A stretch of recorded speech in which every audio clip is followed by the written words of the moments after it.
anniversary of the Tinubu administration.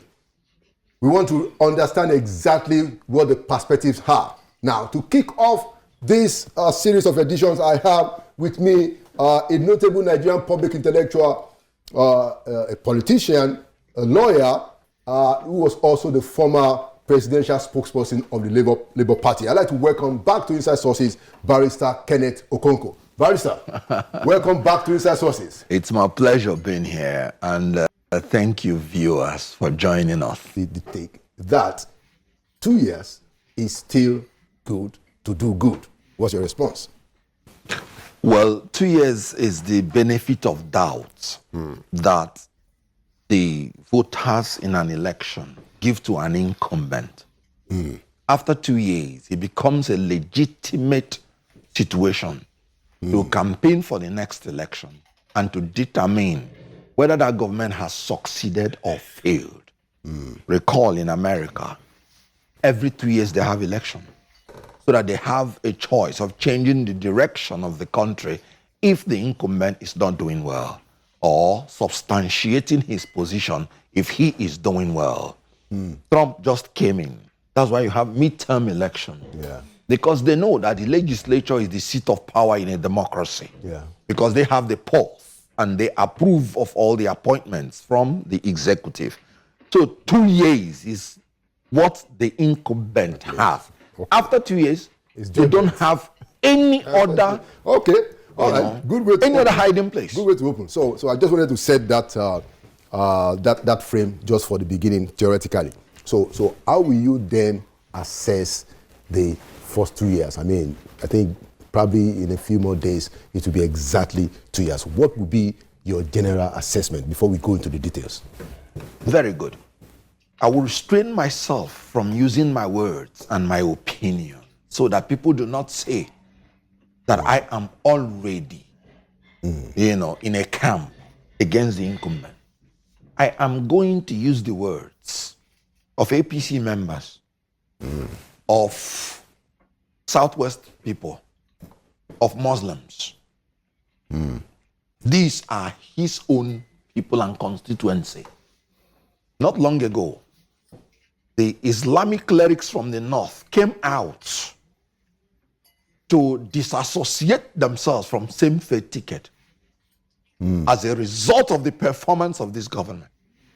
These were the people that were willing to go on jihad when this man chose a fellow Muslim to be his vice president. And they said they would go on jihad if they don't put them in. Today, they have repudiated that ticket because of the terrible performance of this government in power. The people from Southwest, particularly from Okonkwo, the city where Bola Tinubu claims to be his own town, they were the first that shot the first salvo. Ebin power. We are hungry. And this has been corroborated by the World Bank. And the World Bank was even merciless in their submission by saying that throughout the tenure of Tinubu, we will be hungry and we will continue to be more hungry. They say 3.6% of the people will continue to enter into deeper poverty. And by 2027, more than 56% of the population will be in abject poverty. Now, the APC people want Onopasa to be precise. He said he does not know where this man's administrative style came from. That he has no business in Aso Rock, and that they will ensure he does not smell there and does not have second term. Now, he's a one-term president. Summing up these are people that were willing to die for this government when this government came in. They have weighed this government on a scale, and they have found this government wanting. They have cancelled this government, and I agree with them in their submission that this government is only a one-term government because Nigeria is perishing. Okay, this is even factual things, strange things that I cannot even explain. It's happening in this government. You have seen where they say, this is strange things I can't explain. A 10-year-old boy pregnanting 10 girls within 5 months. Is that the That's what I'm saying. Strange things. In the next 9 months, the guy will be a father of 10 children. Strange. Okay. Look at another strange thing. Okay. In the JAMB, you could see how technical glitch consumed 379,000 results, leading to the suicide of one lady. But here is the difference. Sadly. Your Oloyede man came out in tears, in total remorse, apologized, owned up, identified the polling units, ordered a retake, and to ameliorate the situation. I think that is honorable. Wonderful, very honorable. Compare that with Professor Yakubu, who owned up there was a technical glitch, who refused to identify the polling units affected and refused to conduct a rerun, and shamelessly came and declared the results from the sky and told people to go to court.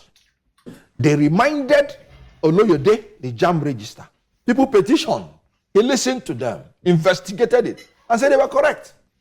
People petitioned Yakubu, the opposition. On that day, he was declaring that result.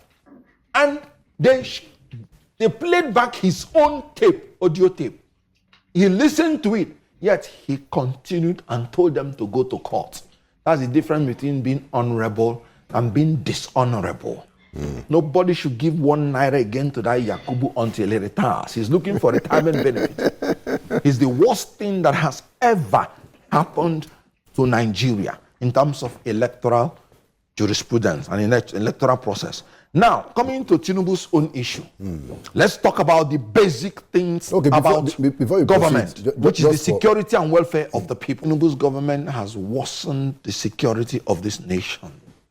Please don't take my words for it. Take the words of Governor Zulum. He said Boko Haram is resurging in the northeast because they have taken away the resources, military resources, meant to fight Boko Haram to the northwest. And now, within 24 hours, within 48 hours, more than 10 of our well-trained soldiers humiliated, killed, after he has warned. So this is a government of the deaf and the dumb. A governor told you, look at what is happening. We need urgent response. None was given. Today, Boko Haram ISWAP, the reinsurgency is manifesting in the northeast. Failure for him. Let's come to North Central. You saw what is happening in Plateau State. They killed the first 50-something persons. The governor of Plateau screamed. What did this government do? Nothing. Within 24 hours, 48 hours, they killed more people, going to 100. And you know what the media aide of the president said? Plateau governor, go and mind your business. Go and take care of your people. You're not implementing, shifting responsibility. The president was in Paris when those things were happening. Couldn't cut his visit short. This is Plateau. And the governor in tears was telling his people that they would see what they would do. Whatever happened to the state police, when this president was a governor, all his successors were most vociferous on the issue of state police. And I mentioned Fashola, who has been saying it repeatedly, that you cannot give somebody responsibility without giving him authority to perform. These are his proteges. And I told them that tyrants don't always like to devolve power. That now that he's president, a man that can make the National Assembly to do the impossible within hours, can no longer make them to amend the Constitution to give us state police. Do you think that is... It is because he doesn't want it. As simple as that. Now... Because he has said that it's going to be done.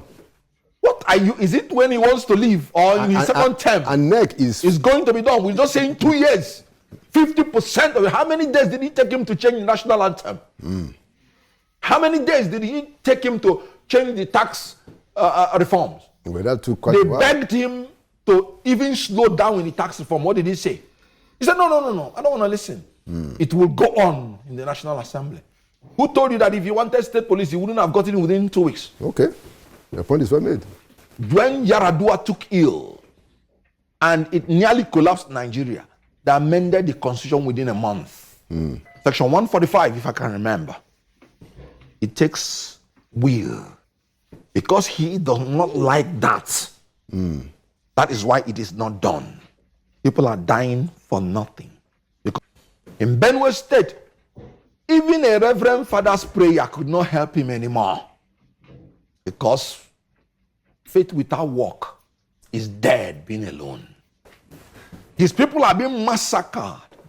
And these places are the food basket of Nigeria. For you to know why we are becoming a basket case.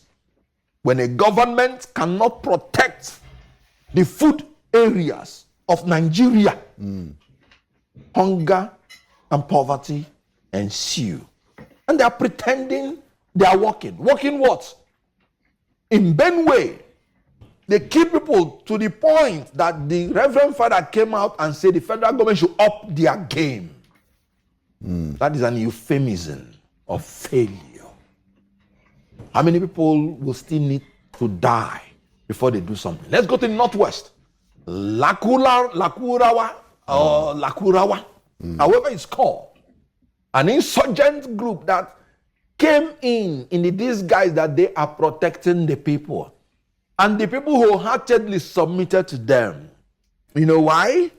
Because of some spaces that are not just ungoverned, but ungovernable. And the people submitted only to discover that they are foreign terrorists. Do you talk about Niger? Good. The same thing. You saw how the governor of Niger State even descended to cutting the hair of Dada people. Do we go to the southeast? South?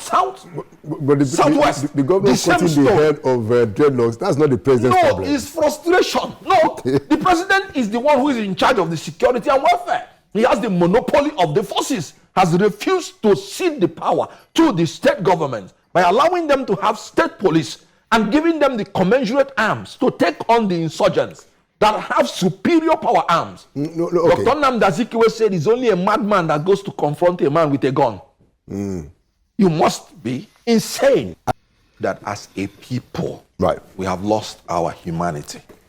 Nigerians are the most, as a matter of fact, Nigerians are the most I don't mean it. I don't mean it in a blanket sense. I understand. That's what I'm saying. Because when you say it, it will appear as if we are now condoning or trying to contain. No, we are helpless in the front of incompetent leaders. The politicians in power in Nigeria do, unfortunately, is that they like to afflict the people with the pathogen of fear.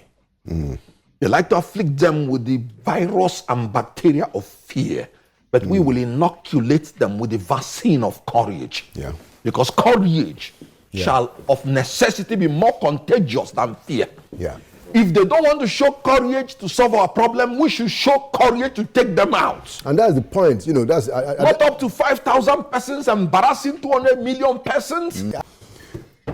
In the last National Economic Council meeting, the state, the issue of state police was on the agenda. Yes, but they skipped it. The governors are the 30s. You know, there are probably about 40 members of NEC. The governors are 36, and they are not insisting on the urgency of state police. I agree with you already that it seems that the president is not pushing as much force as he pushed behind the issue of tax reform, behind state police, because when he saw that, you know, he said, this is where I'm going, you know. But what about the governors? How are they not, why are they not, Ken, why shouldn't the governors be banging the table at every opportunity that we need state police and we need it now? Why not? If you ask me, I would say they are doing that. Just last week. I just told you that the whole Northern governors, yeah, with the whole traditional leaders, they were all shouting state police. but they were in the NEC meeting. No. And they allowed the thing to be skipped. When you say NEC, that's an advisory organ. Yes. Good. They have their different forums, the governors' forums. And they are banging on it repeatedly. Okay. There may have been a reason. In the NEC, that same NEC, they have said it before. Yeah. So it's not as if they've not said it at all. Yeah, and the reason why so when you're banging something, is it not only to the deaf that you bang something? No, you are saying something repeatedly, it is not being done. Okay, can you imagine when Tinubu was a governor, when Fashola was a governor, there was no unanimity amongst the governors on state police as at that time. Now that there is unanimity, you're still you're telling them, go and bring your report, go and bring your summary. Go and bring. That's what the federal government is telling the governors. Ayo Makinde came out and like, what do you mean? Go and bring summary or what? He said it publicly. So when you want to put roadblocks, you are putting roadblocks, and you have to agree that you're putting roadblocks. I mean, absolutely, Ken. This is one area the federal government does not need to even consult the governors, except for the sake of consultation, so that they will support it. I agree, and this is one area where the federal government, and I'm speaking specifically about the president now. If the president finishes these 4 years and we don't have a state police, it will be so. I don't want to use it to be so shameful especially. You may say let's give him 8 years. You may say let's give him 8 years. No. I mean, we're not at that point yet. I don't have 2 years to give him. I'm just saying that. Look, so if somebody wants to make a dramatic change, 2 years is enough. That's my argument, and I'm hoping. That's why I'm holding out hope. I don't disagree with the reality of what has happened in our country, Ken. I don't disagree, but because of our time, one last question that I'd like you to also talk about as part of the constitutional amendment stuff. The Deputy Speaker of the House of Representatives put up a bill for rotational presidency. Yes. He's the Deputy Speaker. He put up a bill, but a few days ago the thing was knocked down. They couldn't even get second reading. Yeah. Now, my view is that I think we need to have rotational presidency in the Constitution for the reason of this nation idea is still an idea. Yes. We need to have a situation where we can let everybody have a sense of belonging. To a reasonable extent, the main political parties have even subscribed to the idea of rotational presidency informally. So, defeating it on the floor of the House for the amendment, I think is a setback. What do you say? Last word as we conclude. Good. Let me first of all admit that I also subscribe to the issue of rotational presidency. But you see, I do not think it's practicable to have rotational presidency under a 2-term of the government. Okay. So we're going to have a problem. So it should be 1 term of 6 years. 6 years. And it should rotate between north and south. Yeah. Not within the 6 geopolitical zones. Okay. From the southeast, we have suffered injustice as a result of geopolitical zones. Yes. But it is because of our lack of strategy. When it comes to south, we are a majority tribe and we should be able to strategize. Making it rotate within 6 zones, no, is unwieldy. Okay. Because saying that a man in a generation will have only one chance to be president is unwieldy. Because if you make it 6 years and said it will go round 6 zone before it comes to another zone, what if the person we have in that section is the most qualified in a particular place? Yeah. Then will you now go to start begging people to present themselves to become president? That's what is going to happen if you say 6 geopolitical zones. Right. Because you will now be limited to southwest. And remember, you have political parties. Then if people are not interested, time will come when people will not be as interested in politics as they are today. Right. When all the professions in Nigeria starts blossoming. Right. Now, so I support the issue of rotational, but I support them saying no, it can't go around the 6 geopolitical zones. Should be north and south. Good. So you have to amend the constitution for 1 term. Okay. That's the only way. 6 years. Yes, because if you don't do that, If a president becomes so incomparably bad like Tinubu and then does only one term, are you now going to say, no, he must finish the second term before? So it has to be one term. Yeah. One thing again I want to talk before we end is to say that the failure of this government did not stop within the national boundaries. It also went into the international boundaries. For the first time since the formation of ECOWAS is split. Simply because of the incompetence of this government in handling change of power in other countries. In Buhari's regime, there were some unconstitutional change of power. Right. And they handled it so efficiently well. When there was a change of power in Niger Republic, the first thing this government said is that it was going to take them out within 7 days if they don't run out. In diplomacy, you carry a big cane, but you go with soft words. Thank you so much, Mr. Kenneth Okonkwo.